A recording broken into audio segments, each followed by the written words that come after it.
بسم اللہ الرحمن الرحیم نحمدہ و نصلی علی رسولہ الکریم اما بعد۔ آیات کی تلاوت تو کل ہو گئی تھی، تفسیر وقارون و فرعون و حامان یہاں تک ہو گئی تھی، اور پھر میں نے کہا باقی آیات کی تفسیر انشاءاللہ کل ہوگی۔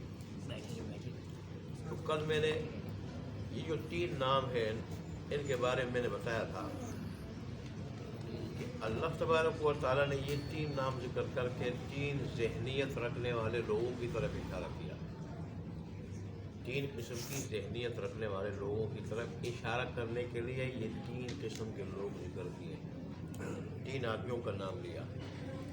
فرعون، یہ جباریت، تکبر، غرور، اپنے آپ کو بہت بڑا سمجھنا، دوسروں کو ذلیل سمجھنا۔ جو آدمی خود پسندی میں مبتلا ہو، حد درجہ تکبر غرور میں، اور پھر وہ ظالم ہو، تو ایسا جبار اور ایسا متکبر، ایسے لوگوں کی طرف اشارہ کرنے کے لیے فرعون کا ذکر۔ ایسے ہی حامان، یہ میں نے کہا بیوروکریٹ قسم کے لوگوں کی طرف اشارہ کرنے کے لیے کہ جن کے پیچھے حکومتیں چلتی ہیں، حکومتیں، نوکر شاہی قسم کے لوگ، بڑے بادشاہ، وزیر اعظم وغیرہ، ان کے اشاروں پہ ناچنے چلنے والے، حامان، اس سے ایسے لوگوں کی طرف اشارہ کیا۔ اور قارون سے اشارہ کیا سرمایہ دار لوگوں کی طرف۔ مقصد کیا ہے کہ ان 3 قسم کے لوگ ہمیشہ دین کے مخالف رہے۔ یہ 3 قسم کے سرمایہ دار لوگ جو دنیاوی دولت کو، مال و دولت کو ہی سب کچھ سمجھتے ہیں، وہ لوگ فرعون کی طرف جس میں اقتدار کا، منصب کا، حکمرانی کا نشہ، غرور، تکبر ہو، ایسے لوگ، اور یا پھر حامان کی طرح بیوروکریٹ کو کہ حکومت جو ہے ان کے اشاروں پہ چلنے والی ہو۔ اس قسم 3 قسم، یہ 3 قسم کے جو لوگ ہمیشہ یہ دین کے مخالف ہیں۔ تو اللہ نے فرمایا پھر ایسے لوگوں کا انجام کیا ہوا۔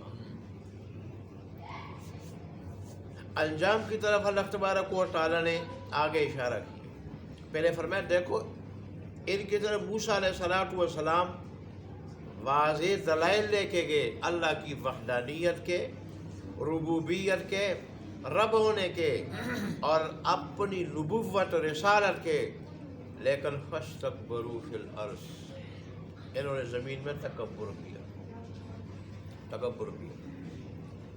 ایسے لوگ اپنے آپ کو بڑا سمجھتے ہیں، اور پھر دیندار لوگ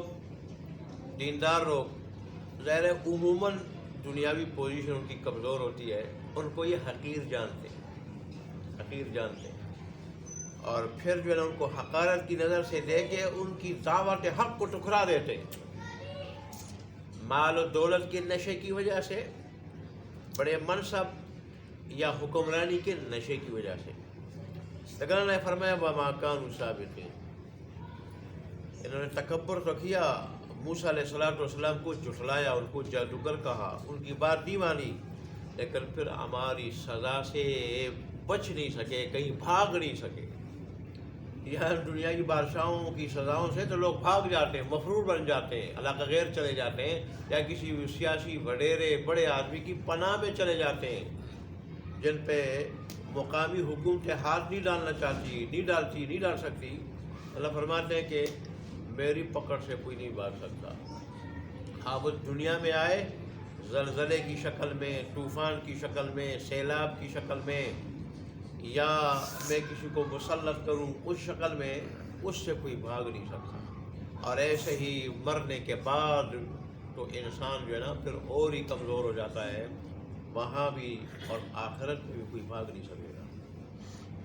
آج اللہ نے اجمالی طور پر یہ جتنے بھی لوگ تھے مختلف بیماریوں میں، روحانی بیماریوں میں مبتلا لوگ، اور بیماریوں کی وجہ سے، روحانی بیماریوں کی وجہ سے دین کی مخالفت کرنے والے، دین کو جھٹلانے والے، انبیاء کو جھٹلانے والے، ان کو ستانے والے، اللہ نے ان کو مختلف سزائیں دی اجمالی طور پر. جیسے فرمایا فَكُلًّا أَخَذْنَا بِذَنبِهِ، پس ان میں سے ہر ایک کو ہم نے پکڑا اس کے گناہ کی وجہ سے، اس کے گناہ جرم کی وجہ سے. اللہ بغیر جرم کے، بغیر گناہ کے کسی کو پکڑتا نہیں. وَمَا رَبُّكَ بِظَلَّامٍ لِّلْعَبِيدِ، اور تیرا رب اپنے بندوں پر ذرہ برابر بھی بالکل ظلم نہیں کرتا. اور تو بڑا انصاف والا ہے. ان کے گناہوں کی وجہ سے ہم نے پکڑا. پھر کیا ہوا، کیسے پکڑا، پکڑ کی تفصیل کیا ہے. تو اللہ نے فرمایا ان میں سے بعض تو ایسے تھے کہ ان پہ ہم نے سخت آندھی بھیجی. حاصب ایسی آندھی اور طوفان کو کہا جاتا ہے جو آندھی پتھر برسانے والی ہو. بعض اوقات ایسی تیز ہوا آتی ہے کہ وہ پھر پتھروں کو اڑا کے رکھ دیتی. وہ آندھی اس قسم سخت قسم کی آندھی تھی کہ پتھر برسانے والی. جیسے قوم عاد پہ اللہ نے آندھی بھیجی تھی، طوفان بھیج دیا تھا. اتنی سخت آندھی تھی، قوم عاد کے لوگ اتنے لنگے تڑنگے، 1200 کی عمریں ہوتی تھی، 1000 سال، 1200 سال، اور اتنے لمبے تڑنگے. قرآن کہتا ہے کأنہم اعجاز نخل خاویہ، گویا کہ وہ کھجور کے تنے ہیں. کھجور کے تنے اتنے لمبے تڑنگے. تو کھجور کا تنا کتنا اونچا ہوتا ہے؟ وہ اس قدر طاقت میں بڑھ کر تھے. تب جب ہود علیہ السلام نے ان کو عذاب کی دھمکی دی، انہوں نے کہا من اشد منا قوہ، ہم سے قوت میں کون بڑھ کر ہو سکتا ہے؟ ہمیں کچھ سزا دے سکتا ہے؟ ہمیں کوئی سزا دے سکتا ہے؟ ہمیں یہ ڈرا رہے ہیں. وہ بدبخت ہے نا. اصل میں انسان جب دین سے دور ہو جاتا ہے، دین سے، انسان کی صحیح رہنمائی اور پھر وہاں کی رہنمائی، رب کی پہچان اگر کوئی چیز کراتی ہے تو وہ اللہ کا دین ہے، اللہ کا دین. اور جو دین سے دور چلا جائے، بھاگ جائے، نفرت کرے، وہ پھر دین کے اعتبار سے، جس میں کل میں نے بتایا تھا، اندھا ہوتا ہے. اندھا دنیا میں اگرچہ بڑا آگے ہو، آخرت کے اعتبار سے، دین کے اعتبار سے، رب کی پہچان کے اعتبار سے اندھا ہوتا ہے. انہوں نے کہا من اشد منا قوہ، ہم سے بھی کوئی طاقت میں بڑھ کر ہو سکتا ہے؟ اللہ نے فرمایا کہ ہاں، تم سے وہ ذات طاقت میں بہت بڑھ کر ہے جس نے تمہیں پیدا کیا. تو ان پہ اللہ نے آندھی کی شکل میں عذاب بھیج دیا. اور آندھی وہ پھر 7 رات اور 8 دن ان پہ، جیسے سورہ الحاقہ میں ہے، چلتی رہی. اور ہوا نے ان کو اٹھایا، اتنے لمبے تڑنگوں کو کھجور کے تنوں کی طرح اٹھایا، فضا میں ایک دوسرے کے ساتھ ٹکرایا اور نیچے دے مارا. اور پھر ان پہ وہ ہوا اتنے دن چلتی رہی. اسی کی طرف اشارے قوم عاد کی طرف. اور فرمایا کہ ان میں سے بعض ایسے تھے کہ ان کو چیخ نے پکڑ لیے، چیخ نے. اس سے قوم سمود کی طرف اشارہ ہے. قوم سمود پہ جہاں زلزلہ آیا تھا، وہاں فرشتے نے چیخ نکالی تھی، اور چیخ کی وجہ سے ان کے جگر اور دل پھٹ گئے تھے. فرشتے اللہ کی کتنی طاقت والی مخلوق ہے کہ آواز سے ان کے جگر اور دل پھٹ گئے تھے. اور فرمایا ان میں سے بعض ایسے تھے ان کو ہم نے زمین میں دنسایا. اس سے اشارہ قارون کی طرف ہے. قارون کو اللہ نے خزانوں سمیت زمین میں دنسا دیا.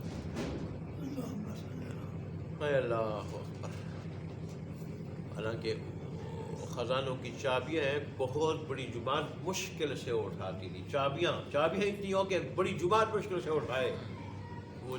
وہ سونے اور چاندی کے خزانے کیا ہوں گے. اللہ تعالیٰ نے آگے فرمایا کہ اور میں سے بعض ایسے تھے جن کو ہم نے ڈبویا، غرق کر دیا. اس سے فرعون، حامان اور فرعونیوں کی طرف اشارہ ہے. اللہ نے بحر قلزم میں ان کو، بنی اسرائیل کے دیکھتے ہوئے ان کو تو اللہ نے پار کر دیا، اور پھر ان کے دیکھتے ہوئے اللہ نے بحر قلزم میں ان کو ڈبو لیا. اس وقت پھر فرعون نے کہا کہ آمنت برب موسیٰ و ہارون، میں رب موسیٰ اور ہارون پہ ایمان لے آیا. کہ جبرائیل امین نے منہ میں کیچڑ ڈال دیا، کیچڑ کی طرح.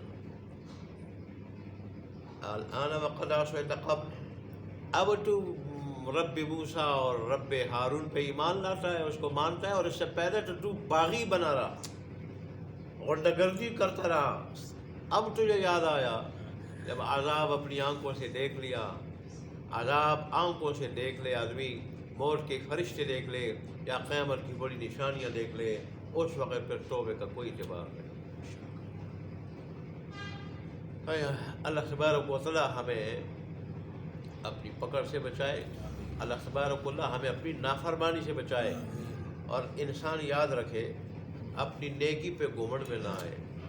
انسان جو کچھ کر رہا ہے، قرآن اور حدیث کا یہی نچوڑ ہے، جو کچھ کر رہا ہے یہ کر نہیں آ رہا، اس سے کرایا جا رہا ہے. نیکی اگر یہ کر رہے ہیں نا، اللہ کی توفیق سے کر رہا ہے، اللہ کے فضل سے کر رہا ہے. ورنہ بڑے بڑے پھسل جاتے ہیں. جب اللہ کی توفیق تھوڑی دیر کے لیے چھن جاتی ہے تو بڑے بڑے پھسل جاتے ہیں. اس لیے انسان جو نیکی کر رہا ہو اس کو اللہ کا فضل سمجھے. کئی دل میں بات آ جائے دیکھو میں نیکی کر رہا ہوں، تو اس وقت کہہ رہے اللہ تیری رحمت سے، تیری توفیق سے، تیرے فضل سے میں ایسا کر رہا ہوں. تو پھر انسان جو ہے نا وہ پھسلتا نہیں. جیسے وہ بات مشہور ہے کہ شاہ عبد القادر جیلانی رحمۃ اللہ علیہ کے سامنے شیطان انسانی شکل میں آیا اور کہا کہ اللہ نے تجھے نماز معاف کر دی. انہوں نے کہا لیکن اللہ نے اپنے پیغمبر کو معاف نہیں کی. اگر کسی کو اس کے مقام اور حد درجہ عبادت کی وجہ سے اور قرب کی وجہ سے اور ریاضت کی وجہ سے، اللہ کے لیے محنت اور راضی کرنے کی جو محنت ہے اس کی وجہ سے، عبادت کی وجہ سے اللہ اگر معاف کرتا ہے عبادت تو اپنے حبیب کو معاف کرتا ہے. آپ کے حبیب کی تو ساری رات عبادت پہ گزر جاتی، ساری رات یا رات کا اکثر حصہ عبادت پہ گزر جاتا تھا، اور اتنا لمبا قیام ہوتا تھا کہ آپ کے پاؤں سوج جاتے تھے، پاؤں پہ ورم آ جاتے تھے. تو اللہ نے اپنے حبیب کو نماز نہیں معاف کی، مجھے کیسے معاف کرے گا؟ جا تو شیطان لینے لگتا ہے مجھے. تو پھر اس نے کہا کہ چلو تجھے تیرے علم نے بچایا. اس نے کہا لیکن علم اگر بچا سکتا ہوتا تو تجھے بچا لیتا، مجھے اللہ کے فضل نے بچایا ہے. اللہ کے فضل نے. یہ واقعات جو علماء نے نقل کیے ویسے نہیں، ہمیں عبرت دینے کے لیے، عبرت ہمارے فائدے کے لیے کہ بڑی سے بڑی نیکی بھی کوئی کرے تو اس کو اپنا ذاتی کمال نہ سمجھے، اللہ کا فضل سمجھے.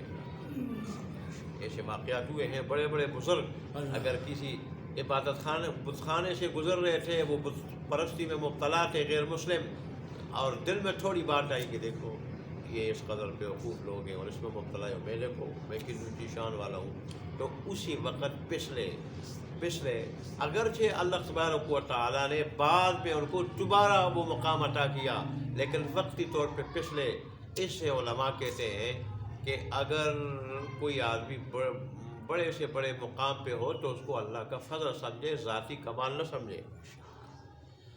اللہ اکبر. جسے وہ بٹن راوڑا ابھی لیے طرف شتمن.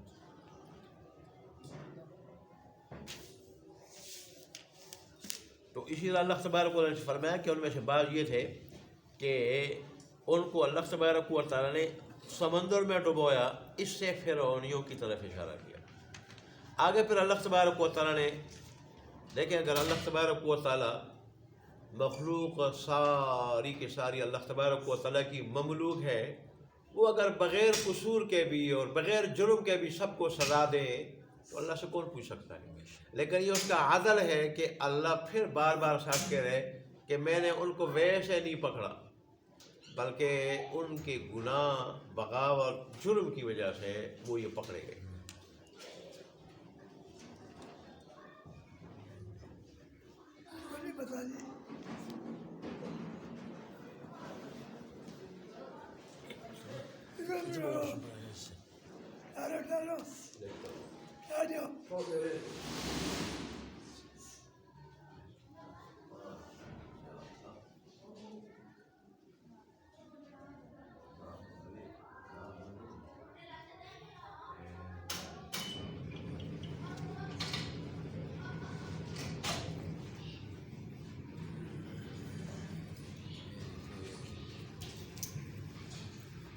چلے آیات کا ترجمہ دیکھ لیں. بسم اللہ الرحمن الرحیم.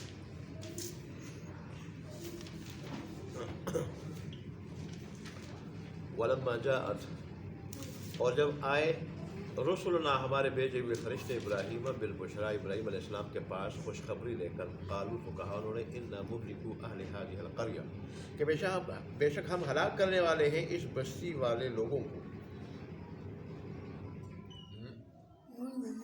ان اہلہا چلے مقدر میں نہیں، ترجمہ پھر کر لیں گے اگلی رات کے ساتھ، وہ ویسے بھی تھوڑی ہے تو اللہ